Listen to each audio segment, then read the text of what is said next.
قبر اس کو دباتی ہے تو حضور علیہ السلام نے اپنے پیارے پیارے گورے گورے خوبصورت ہاتھ اس طرح اٹھائے. ہمارے گنہگار ہاتھ ان کے ہاتھوں کی طرح نہیں, لیکن میرے آقا نے ہاتھ اٹھائے اور اٹھا کر کے صحابہ کو بتایا, اے میرے صحابہ دیکھو جیسے یہ دونوں انگلیاں ایک دوسرے کے اندر گھس گئی, جب بے نمازی کو اس کی قبر دباتی ہے تو دونوں طرف کی پسلیاں آپس میں ایسے اندر کو گھس جاتی ہے. اللہ اکبر. بتاؤ نا میرے بھائیوں, آخر کیوں 10 منٹ ہم نماز کے لیے نہیں نکالتے؟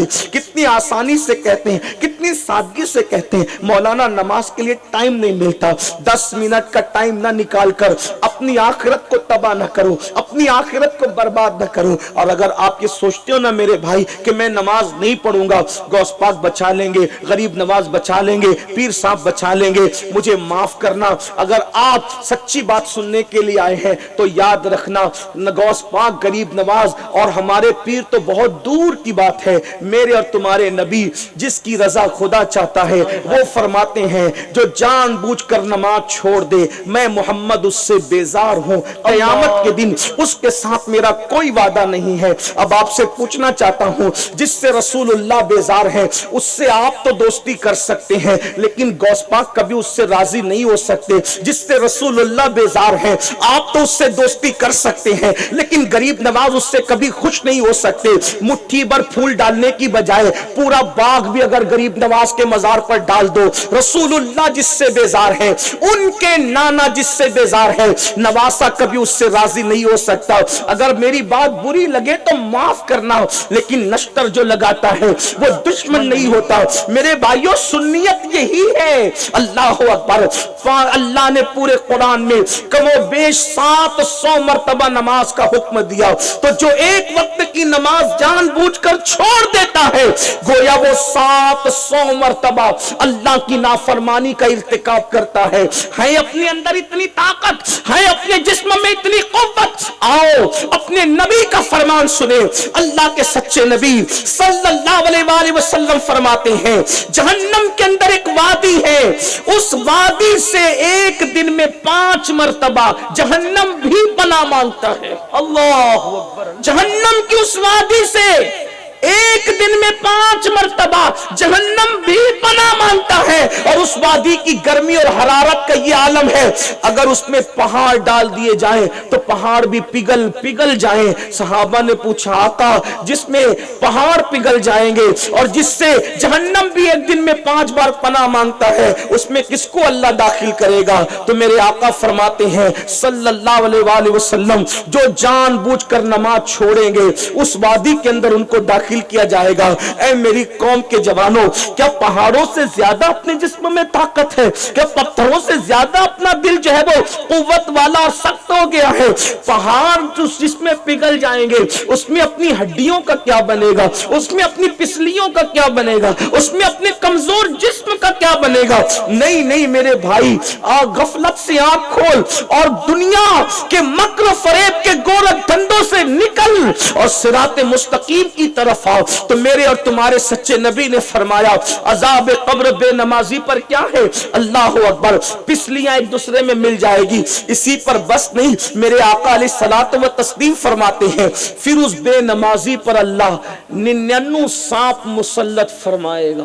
99 سانپ, جس میں سے ایک ایک سانپ کی قوت کا عالم یہ ہے کہ اگر وہ کسی پہاڑ پہ ڈنک مارے تو پہاڑ ریزہ ریزہ ہو جائے, اگر وہ دنیا میں پھنکار دے تو ان کی گرمی سے سارے انسان مر جائیں. ایسے طاقتور 99 سانپ اللہ بے نمازی کی قبر میں مسلط فرمائے گا. اس نے فجر نہیں پڑھا ہوگا, ظہر تک کے وہ ڈسیں گے, ظہر نہیں پڑھا ہوگا, عصر تک ڈسیں گے, عصر نہیں پڑھا ہوگا, مغرب تک ڈسیں گے, مغرب نہیں پڑھا ہوگا, عشاء تک, عشاء نہیں پڑھا ہوگا تو فجر تک, قیامت تک یہ سلسلہ چلتا رہے گا. اللہ اکبر. یہ بے نمازی کا انجام. اور پھر میرے اور آپ کے آقا مصطفیٰ جان رحمت صلی اللہ علیہ وآلہ وسلم نے فرمایا پیشاب کے چھینٹوں سے بچو, کیونکہ زیادہ تر عذاب قبر پیشاب کے چھینٹوں کی وجہ سے ہوتا ہے. آج کل ہمارے جوان جنس پہنتے ہیں, شوق ہے. میں اس پہ کوئی ناجائز کا فتویٰ نہیں دے رہا ہوں, اس لیے کہ میں کوئی مفتی نہیں, میں آپ کا خادم, لیکن پہنتے ہو جائز ہے, میں کوئی اس کو حرام نہیں کہہ رہا ہوں, لیکن بہت فٹ پہنتے ہو تو بہت فٹ پہننے سے علماء نے منع کیا. ویسے بھی تنگ کپڑے سائنس کے اعتبار سے بھی مفید نہیں. سائنس کہتی ہے تنگ کپڑے پہننا جو بالکل جسم سے لگے ہوئے ہوں وہ انسان کی اسکن کے لیے یعنی چمڑی کے لیے انتہائی نقصان دہ ہے. سائنس بھی کہتی ہے. تو اتنی فٹ پہنتے ہیں کہ بیٹھا بھی نہیں جاتا استنجا کے وقت اور کھڑے کھڑے پیشاب کرتے ہیں, جس کی وجہ سے وہ پیشاب کے قطرے ان کے بدن پر لگتے ہیں, پیشاب کے چھینٹے ان کے بدن پر لگتے ہیں. اللہ کے رسول علیہ السلام فرماتے ہیں اکثر عذاب قبر 3 چیزوں کی وجہ سے انسان پر ہوتا ہے. نمبر 1 پیشاب کے چھینٹوں سے نہیں بچنا, نمبر 2 غیبت کرنا, نمبر 3 ایک کی بات دوسرے تک پہنچانا, دوسرے کی بات پہلے تک پہنچانا, جس کو اپنی زبان میں ہم چگل خوری کہتے ہیں. اس بنیاد پر عذاب قبر ہوتا ہے. اب تینوں چیزوں تلاش کرو, ہم تینوں چیزوں میں مبتلا ہیں.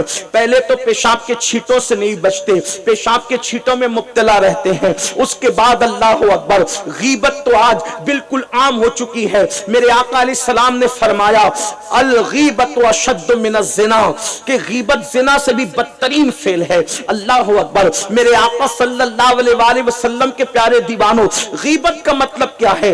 یعنی کسی مومن کے پیٹھ پیچھے, کسی ایمان والے کے پیٹھ پیچھے ایسی بات کرنا کہ اگر اس کے سامنے کہتے تو اس کی تکلیف پہنچتی, اس کا دل دکھتا.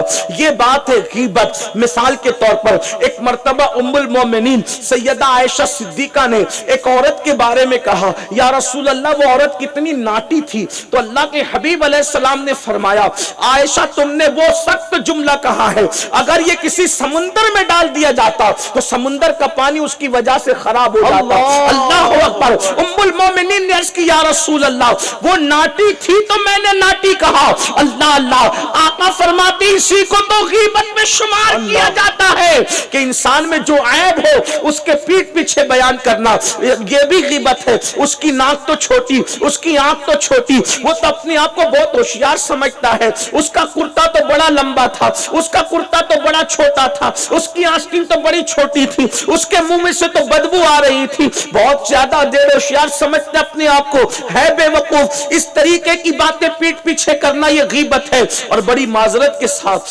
آج دنیا دار تو دنیا دار, جو طبقہ اپنے آپ کو دیندار تصور کرتا ہے اس کی زبان بھی غیبت سے محفوظ نہیں. اللہ بے شک. دنیا دار زنا کر کے جہنم میں جا رہے ہیں اور حاجی نمازی لوگ غیبت کر کے اس سے بڑا گناہ کر رہے ہیں. اللہ, اس پہ توجہ نہیں ہے. غیبت نہ کرو اس لیے کہ عذاب قبر غیبت کی وجہ سے, اللہ, چغلی کی وجہ سے, پیشاب کے چھینٹوں سے نہ بچنے کی وجہ سے. حضرت امام اعظم ابو حنیفہ رضی اللہ تبارک و تعالیٰ فرماتے ہیں انشاءاللہ میرا اللہ میری مغفرت کر دے گا. امام اعظم کہتے تھے مجھے امید ہے میرا اللہ انشاءاللہ میری مغفرت. دیکھو امید کرتے تھے, امید. اور آج تم جنت کے ٹھیکیدار بنے ہیں. چوتھے اور پانچویں کلمے کا ترجمہ پوچھ لیا جائے تو ترجمہ نہیں کر سکتا میرا بھائی. ہفتے بھر پاک رہنے کی توفیق نہیں میرے بھائی کو, اور وہ جنت کا ٹھیکیدار بنے. مولانا میں جنت میں نہیں جاؤں گا تو کون جنت میں جائے گا. اللہ. اور بڑی معذرت کے ساتھ پھر کہتا ہوں میری گفتگو کو ایشو مت بنانا, یہ میرے دل کا درد ہے. اور ہمارے ممبر سے ایسے ہی لوگوں کو جنت بانٹی جا رہی ہے جو جمعہ کی 2 رکعت پڑھ کے مسجد سے ایسے بھاگتے ہیں جیسے اسکول کی چھٹی ہونے پر اسکول کے بچے بھاگتے ہیں. اس قوم کو ہم جنت کے ٹکٹ بانٹ رہے, اس کا چہرہ دیکھو تو جنت ملے گی اور اس کا چہرہ دیکھو تو جنت ملے گی. بڑی معذرت کے ساتھ میرے بھائی, ہم جن کے چہرے دکھا کے جنت بانٹ رہے ہیں کیا ان کا بھی جنت میں جانا کوئی یقینی ہے؟ ان کے بھی ایمان پر خاتمے کی کوئی گارنٹی ہے؟ امام اعظم جیسی ہستی جس نے 100 مرتبہ کم و بیش اللہ کو خواب میں دیکھا, ایسی ہستی کہہ رہی میں امید کرتا ہوں کہ اللہ قیامت میں میری مغفرت کر دے گا. یقین کی بات نہیں ہے, یقین نہیں, امید. امید کی بات ہو رہی، امید کی، کیونکہ مجموع زوائد کی روایت حدیث ہے، آقا فرماتے ہیں جو اپنے آپ کو قطعی اور یقینی جنتی کہے میں محمد اعلان کرتا ہوں کہ وہ جہنم میں جائے گا۔ امید کی جا سکتی ہے، یقین کی یہاں بات نہیں ہے، امید، اس لیے کہ ایمان خوف اور امید کے درمیان کی چیز ہے۔ یہاں تو خوف کا کوئی تصور ہی نہیں ہے، کائے خوف؟ جن کو رسول اللہ نے جنت کی بشارتیں دی تھی وہ مصلی پر رات رات بھر روتے تھے۔ اللہ اکبر۔ جن کو اللہ کے رسول نے جنت کی بشارتیں دی تھی وہ رات رات پر آؤ بکا کرتے تھے۔ وہ ام المومنین عائشہ صدیقہ جس کے بستر پہ قرآن نازل ہوتا تھا، کوئی ام المومنین کو یہ شرف نہیں جو ام المومنین سیدہ عائشہ صدیقہ کو حاصل ہے۔ تنہا یہ وہ ام المومنین ہے جس کے بستر پہ قرآن نازل ہوتا ہے۔ تہمت لگتی ہے، تہمت، اگر تہمت لگتی ہے اللہ چاہتا تو ذرے ذرے سے حضرت عائشہ کی طہارت کو بیان کروا دیتا۔ احد بول پڑتا عائشہ کی طہارت، ہمالیہ بول پڑتا عائشہ کی طہارت، ذرے ذرے بول پڑتے عائشہ کی طہارت، لیکن غیرت خدا بندی کو گوارا نہ ہوا کہ محبوب کی محبوبہ پہ تہمت لگے اور ذروں سے طہارت دلائی جائے۔ کہا گیا محبوب تیری محبوبہ پہ تہمت لگی ہے، طہارت خود اللہ تبارک و تعالیٰ بیان فرمائے گا، نور اس کی گواہی دے گی۔ میرے امام کہتے ہیں شمع دل مشکات تن سینہ زجاجہ نور کا، تیری صورت کے لیے آیا ہے سورہ نور کا۔ نعرہ تکبیر۔ وہ ام المومنین جس کی طہارت قرآن بیان کرے، وہ ام المومنین جس کی طہارت کی گواہی اللہ دے۔ حضرت یوسف پر تہمت لگے تو دودھ پیتے بچے سے طہارت بیان کروا دی جاتی ہے۔ حضرت مریم پہ تہمت لگے تو دودھ پیتے حضرت عیسیٰ سے طہارت بیان کروائی جاتی ہے۔ اور محبوب رب العالمین پہ تہمت لگے تو رب العالمین خود جو ہے ان کی طہارت بیان فرماتا ہے۔ ایسی مقدس خاتون جس کی طہارت اللہ بیان کرے، ان کے بارے میں صحابہ کہتے ہیں فجر کی نماز پڑھ کر جو مصلی پر بیٹھتی تھی تو ظہر تک ہم نے ان کو آنسو بہاتے ہوئے محسوس کیا، روتی تھی بس، اور اتنا اللہ کے خوف سے روتی تھی کہ آنسوؤں سے جب وہ دوپٹے سے آنسو پوچھتی تھی تو دوپٹہ نچوڑا جاتا تھا تو ایسے گرتے تھے آنسو، یوں لگتا تھا جیسے کسی نے دوپٹہ دھو کر کے نچوڑا ہو۔ اللہ اکبر۔ کیوں یہ لوگ روتے تھے؟ کیوں روتے؟